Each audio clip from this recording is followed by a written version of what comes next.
राज्य व केंद्र सरकार के समक्ष लगातार अपील के बाद भी अपनी मांगों की आपूर्ति न होने पर सारा असम रंधन कर्मचारी संस्था के कार्यकर्ता तथा दूसरे कई संगठन के उद्योग से विक्षोभ रैली निकाला गया। लगातार विक्षोभ धरना कार्यसूची के बाद राज्य व केंद्र सरकार उनकी सहयोग नहीं कर रहा है, जिसके चलते कई वामपंथी संगठन उनके सहयोग में जुटा हुआ है। आखिरकार जल्द से जल्द रंधन कर्मचारियों की तनख्वाह प्रदान, सुचारू नौकरी के स्थायीकरण तथा दूसरे कई मांगों को आपूर्ति किए जाने की मांग पिछले कई वर्षों से कर्मचारीगण करते आ रहे हैं। আমাদের দাবি মানতে হবে। আসাম সরকার হায় হায় হায় হায় হায় হায়, আসাম সরকার হায় হায় হায় হায় হায়, নির্মাণ শ্রমিকের বকেয়া প্রদান করতে হবে। নির্মাণ হ্যাঁ যেটা লিখেন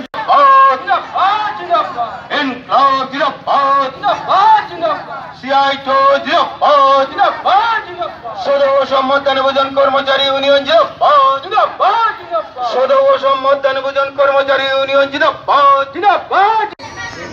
মধ্যাহ্নভোজন কর্মচারীরা আজকে বিক্ষোভ প্রদর্শন করছেন।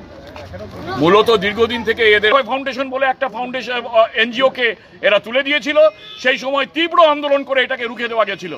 এখনো বিভিন্ন জায়গায় আমরা দেখতে পাচ্ছি যে অক্ষয় ফাউন্ডেশনের হাতে তুলে দেওয়া হচ্ছে বা অন্য কোনো এনজিওর হাতে তুলে দেওয়া হচ্ছে।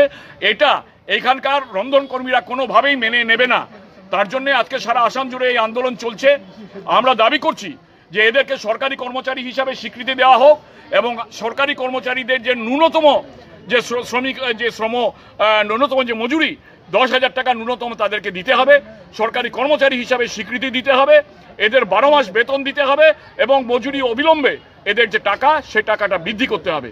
এই দাবিতে আগামী দিনে কিন্তু আন্দোলন আরও তীব্র আন্দোলন হবে এবং সারা কাছাড় কেন সারা আসামের সমস্ত রন্ধন কর্মীরা আগেও যেভাবে একটা মিলিটেন্ট আন্দোলন পরিচালনা করেছিলেন সেই দিকেই এটা চলে যাবে যদি সরকার এখনই এই ব্যাপারে সতর্ক দৃষ্টি না দেয়। সুতরাং এই বলছি এবং আগামী দিনে আরও বড় আন্দোলন হবে। এখন আমি সবাইকে অনুরোধ করছি যে আপনারা যার যার জায়গায় চলে যান, সমস্ত রন্ধন কর্মীদের আপনারা সংগঠিত করুন।